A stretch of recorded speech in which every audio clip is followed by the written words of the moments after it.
Bir də sizinlə nə bölüşmək istəyirəm, daha doğrusu məsləhət vermək istəyirəm.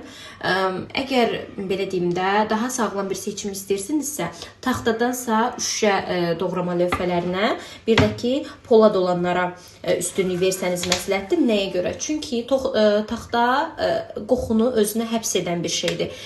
Siz onu, məsəl üçün, çox qab şampunu ilə, nə bilim, kimyəvi məhsullarla təmizləməməlisiniz. Maksimum su ilə təmizləyə bilərsiniz, uzağa sirkə vura bilərsiniz.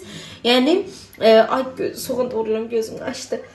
Yəni, ən doğru seçim ümumiyyətlə ətlər olsun, belə iyi gətirən tərəvəzlər olsun. Ümumiyyətlə, doğrama lövhəsi şüşə və paslanmaz polad məsləhətdir. Yəni, alarkən buna da diqqət etsəniz, çox yaxşı olar. Həm daha sağlam seçimdir, həm də qoxu, pis belə bakteriya saxlamır özündə bunlar.